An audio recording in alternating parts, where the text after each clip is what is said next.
आखिर मरते हुए कर्ण को देख उसकी पत्नी ने ऐसा क्या किया कि जिसे देख श्री कृष्ण और पांडव भी रो पड़े। जानने के लिए बने रहिएगा इस वीडियो के एंड तक। महाभारत युद्ध में कौरव अधर्म और पांडव धर्म के साथ कुरुक्षेत्र के मैदान में लड़े। महाभारत युद्ध के दौरान ऐसी कई विशेष घटनाएं घटित हुई जो आज भी लोगों के लिए शिक्षा देने का काम करती हैं। महाभारत युद्ध के मैदान कुरुक्षेत्र से ही गीता उपदेश की उत्पत्ति भी मानी जाती है, जो कि श्री कृष्ण द्वारा अर्जुन को प्राप्त हुआ था।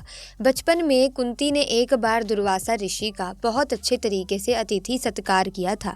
इससे प्रसन्न होकर दुर्वासा ने कुंती को एक मंत्र दिया जिसके द्वारा वो किसी भी देवता को बुला सकती थी।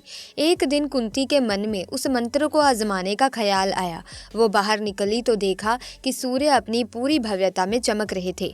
उनकी भव्यता देखकर वो बोल पड़ी, मैं चाहती हूँ कि सूर्य देव आ जाएं। सूर्य देव आए और कुंती गर्भवती हो गई और एक बालक का जन्म हुआ। वो सिर्फ 14 साल की अविवाहित स्त्री थी। उसे समझ में नहीं आया कि ऐसे में सामाजिक स्थितियों से कैसे निपटा जाएगा। उसने बच्चे को एक लकड़ी के डिब्बे में रख दिया और बिना उस बच्चे के भविष्य के बारे में सोचे उसे नदी में बहा दिया। उसे ऐसा करने में थोड़ी हिचकिचाहट हुई, पर वो कोई भी कार्य पक्के उद्देश्य से करती थी। एक बार वो अगर मन में ठान लेती तो वो कुछ भी कर सकती थी। उसका हृदय करुणा शून्य था।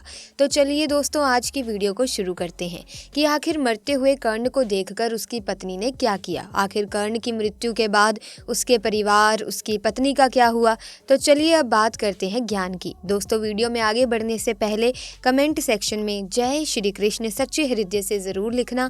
श्री कृष्ण का आशीर्वाद आप पर और आपके परिवार पर सदैव बना रहेगा। दोस्तों, कर्ण एक ऐसा पात्र था महाभारत में जो देव पुत्र होने के बावजूद भी सामाजिक प्रताड़ना का सामना करता रहा और उसको समाज में अस्वीकार किया गया। महाभारत की कहानी रोचक और दिल दहला देने वाली कहानियों से भरी हुई है। अंगराज कर्ण यानी सूर्यपुत्र कर्ण की मृत्यु महाभारत की कुछ इन्हीं घटनाओं में से एक है। ये बात तो हम सब जानते हैं कि कर्ण की मृत्यु ने दुर्योधन के बल को चकनाचूर कर दिया था। लेकिन क्या आप जानते हैं कि आखिर कर्ण की मृत्यु के बाद उसके परिवार का क्या हुआ? आखिर क्या हुआ उसकी पत्नी का जब उसे कर्ण की मृत्यु की सूचना मिली? अंगराज कर्ण की पत्नी का नाम रुशाली था। महाभारत में कर्ण की पत्नी रुशाली का वर्णन एक बुद्धिमान, चरित्रवान और पतिव्रता पत्नी के रूप में किया गया है। अंगराज कर्ण की तरह ही उनकी पत्नी रुशाली भी एक सूत पुत्री थी। एक सूत पुत्री होने के कारण अपने पिता आधिरथ के कहने पर कर्ण ने रुशाली से विवाह किया था। रुशाली दुर्योधन की विश्वास पात्र सारथी सत्यसेन की बहन थी और एक बुद्धिमान स्त्री भी थी। महाभारत में कर्ण की पत्नी रुशाली के बारे में बहुत ही कम वर्णन मिलता है, लेकिन रुशाली का तप और प्यार किसी स्त्री से कम नहीं था। महाभारत में उसे सत्य और निष्ठा का पालन करने वाली एक धर्ममा स्त्री के रूप में दिखाया गया है। ऐसा कहा जाता है कि रुशाली को द्रौपदी के चीरहरण की खबर पहले ही लग गई थी। रुशाली ने दुर्योधन और शकुनी के इरादे को पहले ही भांप लिया था। रुशाली ने द्रौपदी के चीरहरण को पहले से ही रोकने का पूरा प्रयास भी किया, लेकिन होनी को कौन टाल सकता है। कहते हैं कि कर्ण की मृत्यु के बाद रुशाली के जीने की इच्छा लगभग खत्म ही हो गई थी। उसके बाद वो कर्ण की चिता पर ही उसके साथ सती हो गई। महाभारत के युद्ध में कर्ण के सारे पुत्र मारे जा चुके थे, लेकिन उसका और रुशाली का एक पुत्र अंत तक जीवित बचा हुआ था। जब रुशाली को कर्ण की मृत्यु की सूचना मिली तब उसे पता चला कि उसका दाह संस्कार किया जा रहा है, तो वो भी युद्ध भूमि में पहुंची और उसके बाद जब कर्ण की चिता पर आग लगाई गई तब उस समय रुशाली भी उनके साथ सती हो गई। कहते हैं कि रुशाली और कर्ण का एक पुत्र जीवित बचा हुआ था।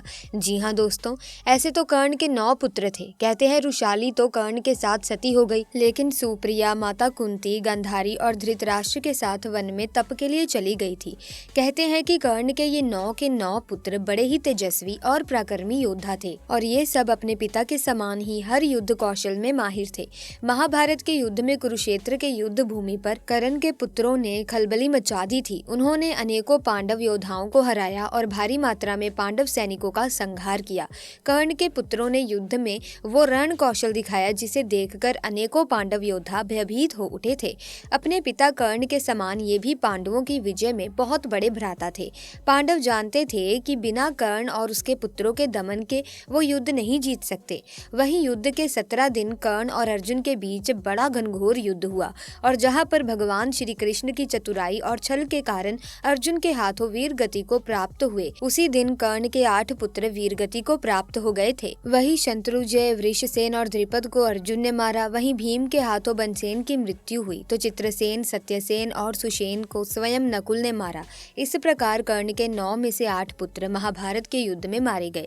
कहते हैं कि वृक्षकेतु कर्ण और वृषाली का इकलौता जीवित पुत्र था। वृक्षकेतु के पिता और अन्य सभी भाइयों का अंत हो चुका था तथा उसकी माता भी कर्ण की चिता पर सती हो गई थी। वृक्षकेतु अकेला हो गया था। उसके सभी अपने चल बसे थे, लेकिन इसके बाद भी उसने कभी भी अपने मन में बदले की भावना नहीं डाली। वृक्षकेतु का बचपन दरअसल अपनी माता यानी वृषाली के साथ ही बीता था, इसीलिए उसके चरित्र पर उसकी माता का प्रभाव पड़ा। उसने कभी भी पांडवों के विषय में कुछ गलत नहीं सोचा था। उसने कभी भी अर्जुन को गलत नहीं माना। वृषकेतु धर्म का ज्ञान रखते थे, साथ ही उसे इस बात का ज्ञान भी था कि आखिर किन परिस्थितियों में कर्ण ने कौरवों का साथ दिया था। महाभारत युद्ध के बाद पांडव जब विजय हुए और युधिष्ठिर हस्तिनापुर के राजा बने, तब पांडवों को पता चला कि कर्ण का एक पुत्र अभी भी जीवित है। इसीलिए उन्होंने वृक्षकेतु को अपने पास बुलाया। वृक्षकेतु को पांडवों ने बड़ा स्नेह दिया। अपने बड़े भाई कर्ण को सच्ची श्रद्धांजलि देते हुए पांडवों ने वृक्षकेतु को इंद्रप्रस्थ का राजा बनाया और कर्ण पुत्र वृक्षकेतु ने युधिष्ठिर के छत्र छाया में वर्षों तक शासन किया था तथा वो एक आदर्श राजा के रूप में स्थापित हुए। वृक्षकेतु और घटोत्कच के पुत्र में बड़ी गहन मित्रता थी तथा उन्होंने मिलकर अनेकों युद्ध जीते थे। दोनों ने मिलकर भद्रावती की सेना को भी हराया था, जो कि उस समय में बड़ी खूंखार सेना थी। वृक्षकेतु ने अर्जुन के संरक्षण में कई सारे युद्ध जीते और अनेकों युद्धों में अर्जुन के साथ रहते थे। जब युधिष्ठिर ने आश्रम में यज्ञ किया, तब उस समय भारत विजय पर स्वयं अर्जुन के साथ वृक्षकेतु भी निकले थे, जहां दोनों ने मिलकर अनेकों राजाओं को पराजित किया और उनके राज्य को छीना। इसी अभियान के समय में जब जाने अनजाने में अर्जुन के पुत्र बब्रुवाहन से उनका मुकाबला हुआ, तो बब्रुवाहन का युद्ध स्वयं वृक्षकेतु के साथ भी हुआ था और बब्रुवाहन ने अर्जुन के साथ साथ वृक्षकेतु का भी वध कर दिया था। माना जाता है कि अर्जुन की अन्य पत्नी उलूपी ने अर्जुन के साथ साथ वृक्षकेतु को भी पुनः जीवित किया था।